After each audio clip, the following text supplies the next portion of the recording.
Assalamualaikum warahmatullahi wabarakatuh. Hari ini pertemuan terakhir ya untuk pembahasan materi. Tepatnya yaitu pertemuan 14 tentang pewarnaan atau coloring.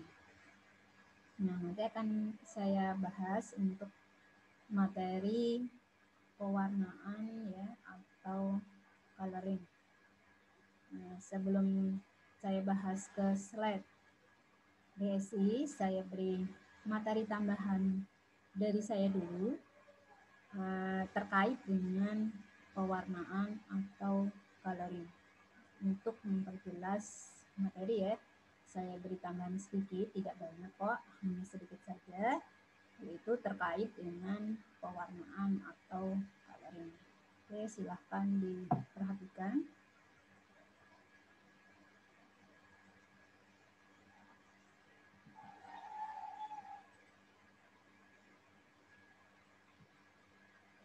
Oke, saya ulangi lagi, tema hari ini yaitu tentang pewarnaan atau coloring.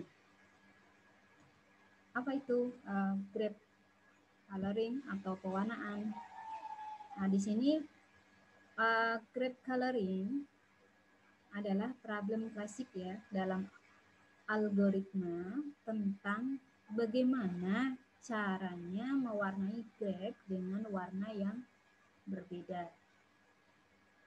untuk setiap not yang berdekatan. Jadi diperhatikan ini, untuk not yang berdekatan itu nanti diberikan warna yang berbeda. Tapi yang berjauhan itu nanti diberi warna yang boleh yang sama. Nah, ini diperhatikan lagi. Berdekatan berarti ada else atau ruas ya. Else di sini adalah ruas yang menghubungkan kedua not tersebut. Nilai agensinya nanti lebih besar dari 0. Nah, itu yang dimaksud berdekatan. Nah, di sini dalam pewarnaan algoritma, tentunya dalam grep ya. Kemarin kan kita sudah bahas grep. Nah, tentunya dalam grep, jadi pewarnaan ini dalam grep, bukan dalam yang lain. Grep dalam algoritma. Nah, tantangannya di sini dalam pewarnaan adalah dari problem pewarnaan itu sendiri adalah bagaimana caranya mengusahakan agar jumlah warna yang diperlukan itu seminimal mungkin.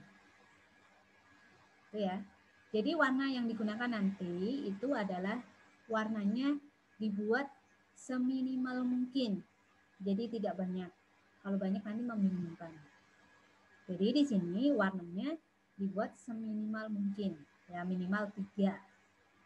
Jadi nanti minimal 3 warna yang bisa digunakan. Itu ya. Jadi kalau banyak-banyak kenapa sih nggak boleh Bu? Ya, bukan nggak boleh. Cuma nanti tidak ini ya, membingungkan ya. Jadi kalau warnanya banyak itu malah membingungkan nanti. Nah, kalau warnanya sedikit itu biasanya mudah dipahami. Seperti itu. Oke, saya lanjutkan. Nah, contoh ini di sini adalah 3 warna ya yang digunakan, minimal 3 warna yang digunakan. Di sini metodenya adalah chromatic number. Apa itu chromatic number? Jadi chromatic number di sini adalah jumlah warna minimal yang harus dipakai untuk mewarnai sebuah grep. Jadi yang saya sebut sebagai jumlah minimal seminimal mungkin itu di sini metodenya dinamakan chromatic number. Nah, ini dicontohkan yang diperlukan di sini adalah minimalnya adalah 3 warna. Nah, contohnya di sini bisa menggunakan warna apa saja ya, nggak harus merah, kuning, biru, tidak. Jadi terserah kalian nanti dalam melakukan pewarnaan. Yang pasti di sini metodenya adalah chromatic number. Jadi chromatic number ini apa, saya ulangi lagi. Chromatic number di sini adalah jumlah minimal pewarnaan yang bisa dilakukan dalam melakukan pewarnaan grep. Sorry, not grep ya. Itu. Oke, saya rasa bisa dipahami untuk metode chromatic member di sini adalah jumlah minimal, seminimal mungkin warna yang digunakan untuk melakukan pewarnaan. Oke, selanjutnya. Nah, di sini ada istilah variasi problem. Nah, di sini variasi problem di sini. Jadi macam-macam problem ya. Problemnya ini bervariasi.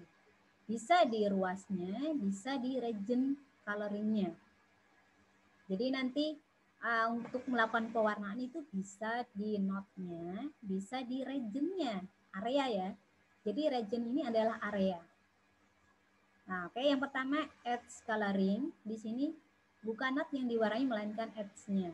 Tapi contohnya nanti dalam implementasinya yang diwarnai adalah node-nya. Sejumlah edge yang bertemu titik node tertentu tidak boleh diberi warna yang sama. Nah, itu tadi problemnya sudah saya jelaskan di awal. Kemudian region coloring. Di sini mewarnai sebidang wilayah yang terbagi atas sub-wilayah kecil. Nah, setiap sub-wilayah yang memiliki perbatasan tidak boleh diberi warna yang sama. Nah, nanti kalau perbatasan diberi warna yang sama, bingung malah ya. Batasnya yang mana? Kan repot ya. Makanya di sini wilayah yang berdekatan, ini contohnya perbatasan, jadi beri warna yang berbeda. Nah kalau sama, nah ini batasnya wilayah mana? Sama kok warnanya, jadi bingung. Makanya untuk node yang berdekatan atau area yang berdekatan, misalnya ini perbatasan, tidak boleh diberi warna yang sama seperti itu. Nah kemudian problem pembatasan wilayah tadi ya, problem ini terkenal dengan sebutan map coloring. Jadi wilayah atau peta ya, pewarnaan peta. Nah, map coloring ini dapat diselesaikan dengan mengubahnya menjadi sebuah graph. Mewarnai graph, kemudian dipetakan kembali. Nah, itu ya. Jadi langkahnya adalah seperti itu. Jadi ketika mau membuat sebuah map, mau diberikan pewarnaan, itu diberikan warna atau dibuat graph-nya dulu. Jadi petanya dibuat graph-nya dulu, baru nanti diberikan node-nya ya, setiap node nanti diberi kode. Misalnya A, B, C, D, dan seterusnya. Nah setelah diberikan kode, baru nanti dilakukan pewarnaan areanya. Pertama pewarnaan node-nya dulu. Baru setelah node-nya diwarnai, nanti dilakukan pewarnaan areanya. Seperti itu. Nah, ini contohnya map coloring untuk negara-negara di dunia ya. Ini di misalnya ada di Brasil, Venezuela, Kolombia, Ekuador, kemudian Peru, Bolivia, dan seterusnya. Nah, ini ketika dihitung, ini ada berapa negara? Atau ada 1, 2, 3, 4, 5, 6, 7, 8, 9, 10, 11, 12, 13. Nah, masing-masing negara ini diberikan node dulu. Jadi dihubungkan dengan edge-nya. Jadi setiap node nanti dihubungkan dengan edge-nya. Nah, dimulai dari Venezuela ya.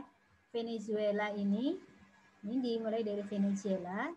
Ini diberikan node A, kemudian Guyana, B, kemudian Suriname, C. Suriname di mana? Eropa ya. Kemudian France, Guyana ya. Guyana ini diberikan node D. Kemudian Brasil, ini yang paling luas, Brasil. Jadi menjadi senternya nanti karena paling luas, ini dijadikan senternya, yaitu H. Kemudian E-nya Kolombia, kemudian Ekuador, Peru, kemudian Bolivia ya, terus kemudian Paraguay, terus kemudian Chile, kemudian Argentina, kemudian Uruguay. Nah, oke. Nah, masing-masing diberikan notes. Nah, ini map kalorinya, kemudian ini konversi map ke grade-nya. Ini ya. Nah, bisa diperhatikan ini note-nya. Oke, selanjutnya.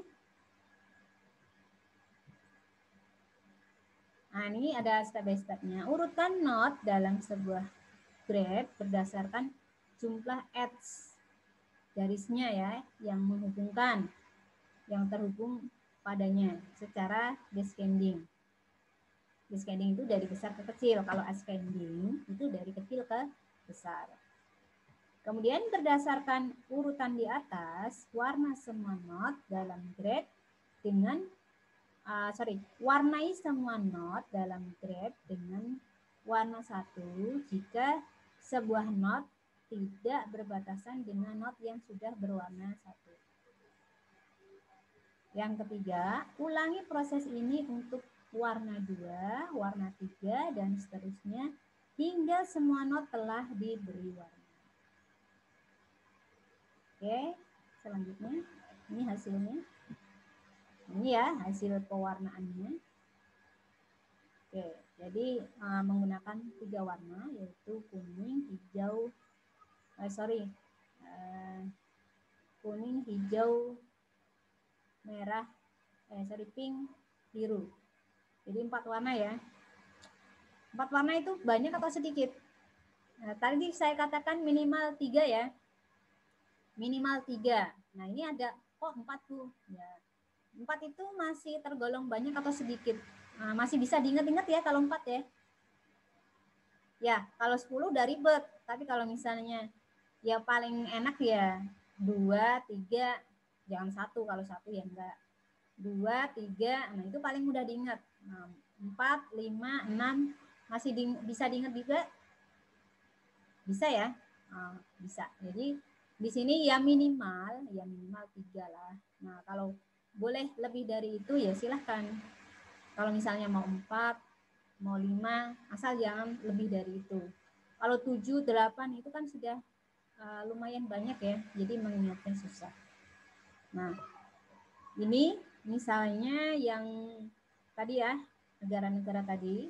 Ini tadi ada apa namanya Venezuela tadi, ini Bolivia, terus dan seterusnya tadi. Nah, ini pertama, ini hasil pewarnaan untuk coloring grade-nya. Jadi di grade-nya tadi yang sudah dibuat pola seperti ini, dikonversi ya. Jadi pertama map coloring-nya, ini dikonversi ke graph, jadi dibuat graph-nya seperti ini. Kemudian nanti baru diberikan pewarnaan dari graph ini. Nah, jadi graph, hasil graph ini kan masih background-nya ya, ini background-nya masih peta juga ya. Peta, cuman di sini sudah diberikan note seperti itu. Nah, ini hasil pewarnaannya. Nah, kalau sudah diberikan pewarnaannya nih nanti untuk map coloring-nya baru diberikan pewarnaan. Ini dimulai dari ini tadi Venezuela kuning dan seterusnya, saya nggak hafal tadi negaranya ada berapa tadi, ada 14 ya. Nah, saya nggak hafal, silakan kalian yang menghafalkan saja ya. Ini untuk pink, ini tadi Brasil ya, Brasil atau mana tadi ya, Brasil. Nah, ini untuk pink Brasil. Intinya nanti kalau misalnya lupa ini negara mana tadi ya tinggal di bukalah mapnya ya. Mapnya ini kan udah ada nama-nama negaranya. Oke. Nah, ini contoh dari pewarnaan ya. Pewarnaan dalam pewarnaan graph dalam algoritma. Selanjutnya ada four color theory. Jadi kalau tadi 3, yang ini ada 4. Nah, four color theory menyatakan bahwa setiap peta diwarnai oleh 4 warna atau kurang. Jadi kalau 3 ya nggak salah ya, boleh. Jadi 4 boleh juga. Nah, ini ada teorinya soalnya. Saya tidak bikin teori sendiri, tapi sudah ada teori sebelumnya. Nah, teori ini memberikan patokan bahwa seperti apapun bentuk peta yang kita miliki, nilai maksimal untuk chromatic number-nya adalah 4.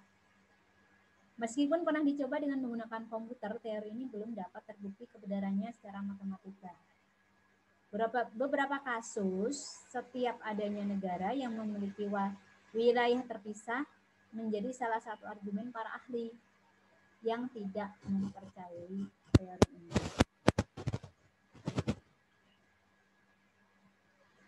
Nah, ini ya contohnya adalah wilayah Jakarta ini, wilayah Indonesia. Ini menggunakan berapa warna nih menurut kalian? 1, 2, 3 ya. Ada coklat, putih, kemudian biru, birunya biru juga. Oh, ini hanya 2 warna ya. Kalau untuk background maksudnya ini nggak dihitung nih untuk background mapnya. Ini background mapnya kan biru. Nah, ini untuk warna mapnya hanya 2, yaitu putih dan coklat. Berarti tidak benar ya 4. Ya tergantung begini aja. Jadi hal yang paling bijak itu adalah nanti pewarnaan disesuaikan dengan kebutuhan saja. Yang namanya teori itu tidak mutlak benar 100%. Contohnya teori Darwin ya, bahwa manusia itu hasil evolusi dari kera. Nah, itu kan tidak benar ya 100%. Jadi tidak mutlak 100% itu benar. Jadi hal yang paling bijak bagaimana untuk teori ini. Jadi untuk semua teori lah, bukan hanya teori pewarnaan ini saja. Jadi untuk semua teori itu disesuaikan dengan kebutuhan dan fakta-fakta yang ada. Jadi fakta-fakta yang ada bagaimana? Jadi nanti disesuaikan dengan fakta-fakta yang ada, yang real, yang bisa kita lihat, bisa dibuktikan kebenarannya, dan disesuaikan dengan kebutuhan. Ya tergantung kondisinya ya. Misalnya tadi saya contohkan teori Darwin. Nah, teori Darwin mengatakan bahwa manusia dulu berasal dari kera. Jadi hasil evolusi dari kera. Nah, itu kan tidak benar ya. Seperti itu. Nah, yang menganggap benar ya silahkan. Tapi saya menganggapnya tidak benar. Nah, seperti itu. Selanjutnya ke pelatihan nanti dulu ya. Ke pelatihan nanti dulu saya kembali ke materi slide UPSI. Nah, itu tambahan dari saya sedikit. Memang di UPSI itu pewarnanya tidak diberikan ya, walaupun hanya diberikan kode. Kalau di UPSI itu hanya kode-kode saja. Ini hanya untuk menambah saja, menambah materi di slide UPSI. Mungkin bisa diambil ilmunya walaupun hanya sedikit. Oke, saya kembali ke slide UPSI.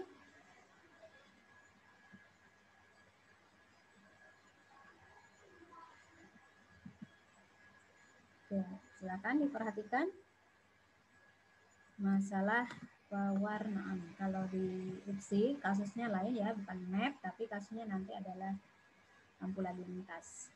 Oke, pewarnaan atau coloring. Jadi problem dalam model graph dalam metode Grady. Jadi ini masih terkait pembahasan kemarin juga ya. Karena yang dijadikan objek adalah apa? Graph lagi. Jadi masih terkait dengan materi kemarin.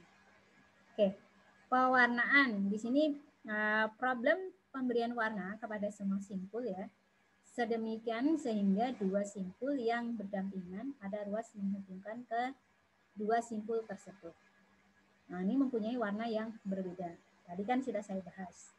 Jadi nggak apa-apa diulang-ulang biar ini juga untuk mengingat supaya lebih mudah kalian mengingat juga ya. Mengingat nanti kan minggu depan kan sudah libur. Sudah libur nanti kemungkinan nanti masuknya adalah sesudah tahun baru ya. Nah, itu kan kalian nanti langsung UAS. Atau mungkin masih ada pertemuan, saya juga belum paham karena belum jelas juga infonya. Jadi infonya yang penting libur dulu, yang kalian tahu ya. Jadi liburnya mulai minggu depan tanggal 23. Saya rasa kalian sudah tahu. Nah, itu dulu deh. Nanti entah UASnya, yang pasti UASnya di bulan Januari, entah tanggal berapa itu belum ada info dari BAK, jadi nanti ditunggu saja infonya. Oke, selanjutnya banyak warna yang dipergunakan diminta seminimal mungkin. Jadi teorinya tadi adalah apa metodenya? Background number, chromatic, number. Jadi pewarnaan, jadi warna yang digunakan seminimal mungkin. Ya, minimal 3, boleh 4 tadi, atau boleh 2. Kalau kenyataannya tadi di peta Indonesia hanya 2 warna. Ya, nanti kembali lagi ke disesuaikan dengan kebutuhan saja. Nah, saya ulangi lagi, teori kan tidak 100% mutlak benar. Nah, intinya seiring perkembangan kehidupan, perkembangan teknologi, semua itu bisa berubah 100%. Walaupun mungkin teorinya benar. Tapi seiring perkembangan teknologi, ada sejumlah perubahan kehidupan yang terus berkembang ya. Nah, itu bisa jadi nanti teori yang lama bisa tidak digunakan lagi karena tidak sesuai dengan perkembangan saat ini. Seperti itu ya. Jadi kalian harus bijak menyikapi bahwa wawasan itu tidak hanya bertumpu satu hal saja, bisa lebih. Jadi wawasan itu bisa didapat dari apa saja. Ya seperti teori ini tidak mutlak hanya bertumpu satu ini saja, tapi nanti disesuaikan dengan perkembangan yang ada ya, entah perkembangan dari segi kehidupan, sosial ekonomi, perkembangan teknologi maupun perkembangan yang lainnya seperti itu. Nah ini permasalahannya di sini ada yang diambil objek di sini adalah kalau tadi saya di materi tambahan saya adalah map, pewarnaan map ya. Di sini adalah pola lampu lalu lintas. Nah, di sini diperhatikan kalian di sini untuk pola lalu lintas di sini permasalahannya menentukan pola lampu lintas dengan jumlah fase minimal dan pada setiap fase tidak ada perjalanan yang saling melintas. Nah, perjalanan yang diperbolehkan adalah dari A ke B, kemudian A ke C, kemudian A ke D, kemudian B ke C, kemudian B ke D lurus, kemudian E ke B, kemudian E ke C, dan yang terakhir adalah E ke D. Nah, ini perjalanan yang diperbolehkan. Nah, selanjutnya langkah-langkah penyelesaiannya. Yang pertama, tentukan simpul dari perjalanan yang diperbolehkan. Untuk meletakkan simpulnya bebas ya. Jadi mau ditaruh di sebelah mana bebas. Kemudian tentukan ruas untuk menghubungkan dua simpul yang menyatakan dua perjalanan yang saling melintas. AC, ini PT tadi ya, tadi kan sudah ditentukan. AC, BD, EB, kemudian ada dua simpul nih yang tidak terhubung yaitu AB dan BC. Nah, selanjutnya, yang ketiga, beri warna pada setiap simpul dengan warna yang baru. Nah, bila simpul berdampingan maka berilah warna lain. Bila simpul tidak berdampingan, maka berilah warna yang sama. Tadi sudah saya bahas ya, saya ulang lagi. Nah, di sini tadi saya katakan bahwa di sini tidak diberi warna, tapi di sini diberi kode. Oke, untuk simpul AC ini diberi warna putih, simpul BD diberi warna hijau, kemudian simpul EB diberi warna hijau. Lah Bu, kan nggak boleh berdampingan. Nah, ini nggak berdampingan ya. Ini berpisah nggak terhubung ya, boleh. walaupun memang letaknya di sini, kalian perhatikan letaknya berdampingan, tapi berdampingan di sini ketika dia tidak dihubungkan oleh ruas. Nah, ini berdampingan kan, tapi tidak dihubungkan oleh ruas. Makanya warnanya sama. Bukan berarti berdampingan, berarti teorinya tidak benar. Bukan seperti itu. Di sini karena boleh di sini diberi warna hijau. BD dan EB ini hijau karena di sini kan kesannya memang berdampingan, tapi kalau kalian teliti di sini tidak ada ruas yang menghubungkan. Jadi yang tidak boleh diberi warna sama itu ketika di sini seruas. Jadi seruas, jadi antar simpul yang seruas atau berdampingan itu tidak boleh diberi warna yang sama. Nah, ini karena berjauhan ya umumnya aja tidak terhubung loh simpulnya, berarti kan berjauhan. Boleh dong diberi warna yang sama, BD hijau, EB hijau. Kemudian EC merah. Kemudian AD putih. Nah, selebihnya simpul tidak terhubung. Itu ya. Nah, ini bisa dipahami. Saya rasa tadi teori ini, jadi kebenaran teori ini. Bila simpul berdampingan, maka berilah warna yang lain. Kemudian bila simpul tidak berdampingan, maka berilah warna yang sama. Oke, ini karena tidak berdampingan, tidak seruas, boleh diberi warna yang sama, yaitu hijau-hijau.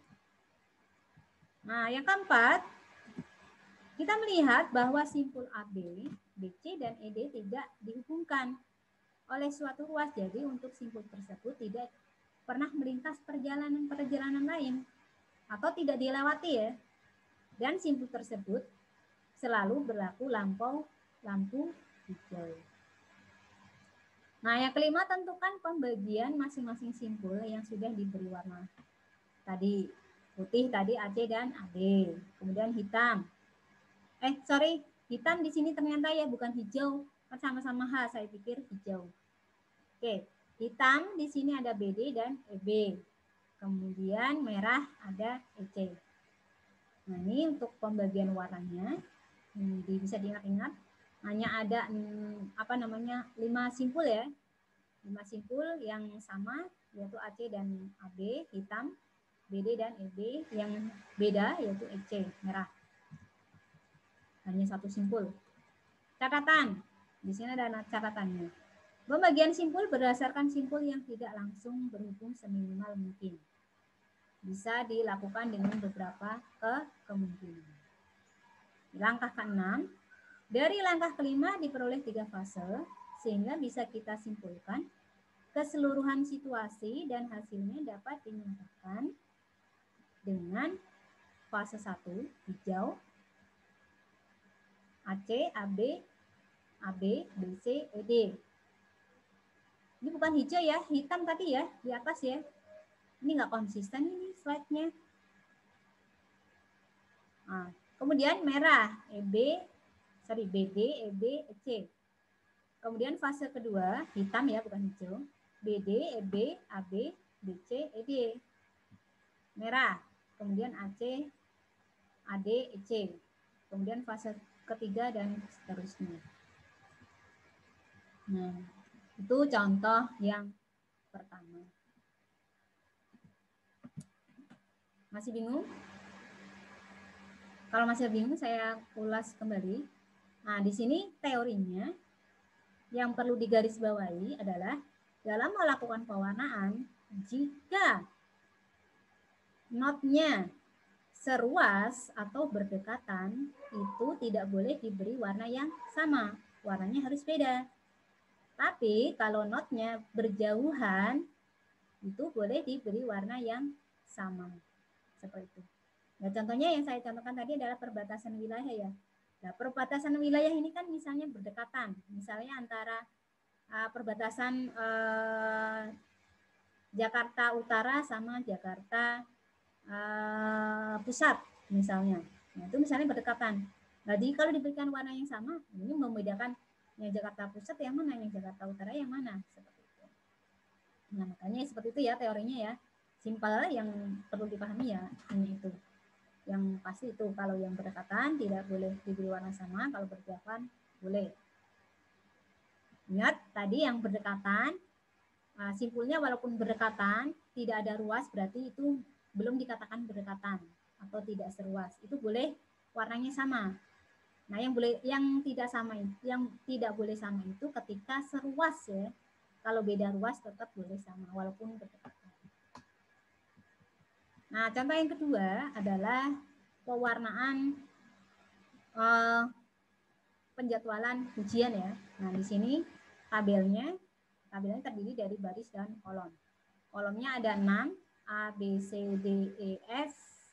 Kemudian barisnya ada 8, 1 sampai 8. Ini barisnya, baris 1 sampai 8. Nah, ini ada keterangannya, 6 kolom. Ini 6 kolom, 1, 2, 3, 4, A, B, C sampai F. Dilambangkan dengan huruf itu menunjukkan nama mata kuliah. Berarti ini mata kuliah ya. Ada algoritma, kemudian dasar pemrograman Python, kemudian ada bahasa Indonesia ada nggak semester 1? Bahasa Indonesia, kemudian nggak ada ya mungkin ya, dan lain-lain. Kalian yang punya jadwal saya nggak hafal karena saya nggak mengajar semester 1 saja ya, saya variasi. Ngajar S1-nya di semester 8 dan 7, di D3-nya semester 1 dan semester 5. Jadi variasi ngajarnya. Jadi saya tidak menghafalkan jadwal anak semester 1. Oke. Nah, di sini 8 baris, tadi 8 baris ya, 1 sampai 8. Nah, ini ditunjukkan dengan angka dan mahasiswa. Jadi angka 1, ini menunjukkan tentang mata kuliahnya. Nah, kalau angka 0 itu adalah mata kuliah yang diambil. Jadi kalau 0 ini mata kuliah yang diambil, kalau 1 adalah apa? 1 adalah mata kuliahnya.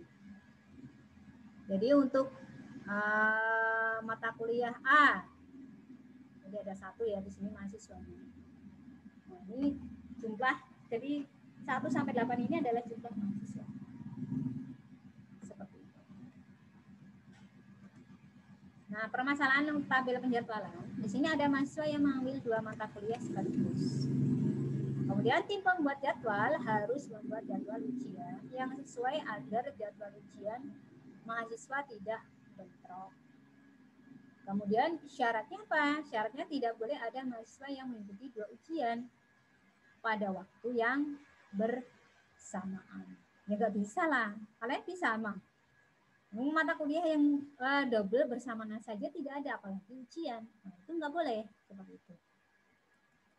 Nah, kemudian penyelesaian masalah, penyelesaian tabel penjadwalan ujian tadi, itu ya.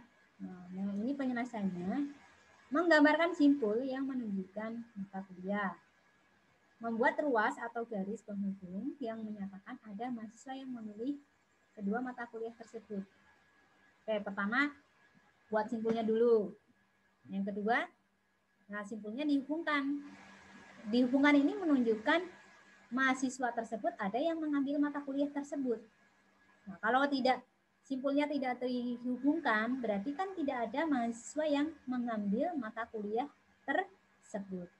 Karena dihubungkan berarti ada mahasiswa yang mengambil. Seperti itu. Kemudian yang ketiga, memilih simpul yang berwarna sama. Simpul yang berwarna sama menunjukkan tidak ada mahasiswa yang mengambil mata kuliah tersebut. Diperhatikan. Secara bersamaan. Berarti boleh dijadwalkan pada waktu yang sama. Kemudian ini gambarnya.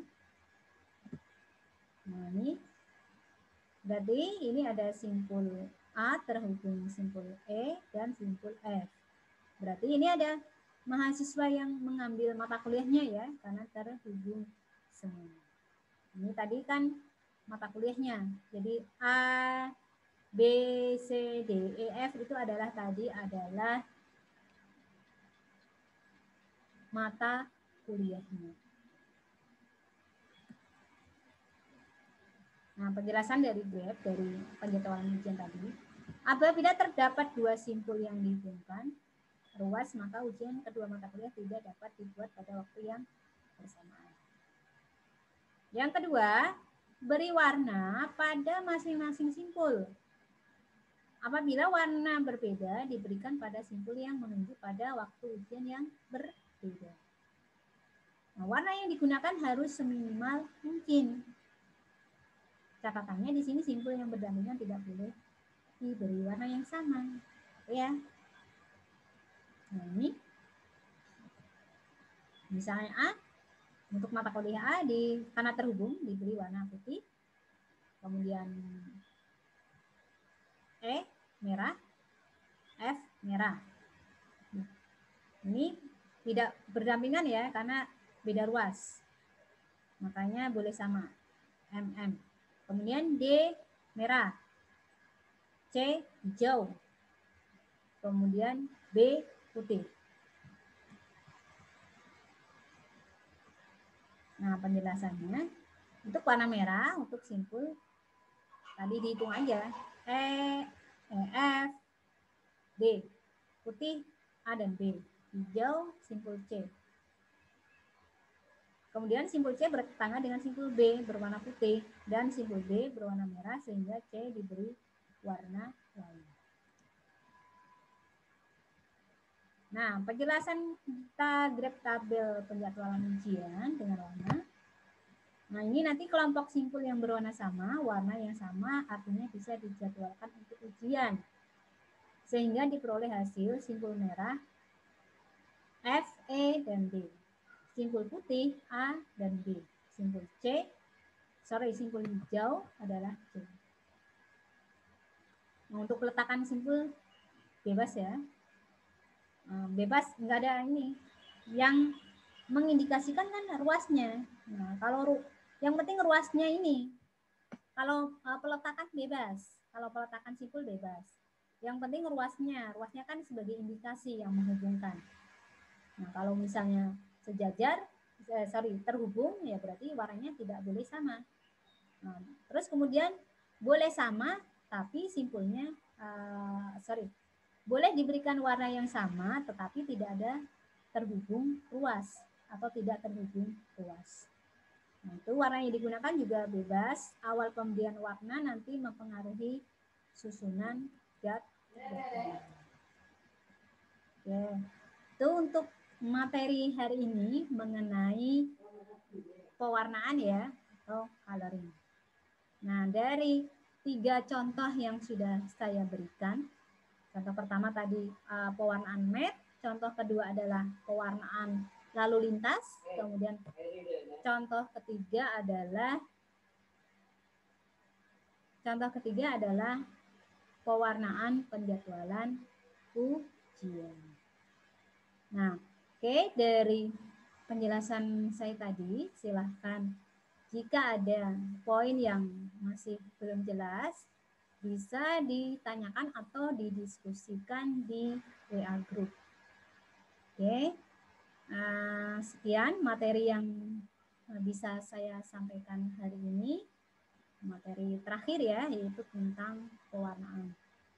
Oke, kurang lebihnya mohon maaf lahir batin ya. Oke, wassalamualaikum warahmatullahi wabarakatuh.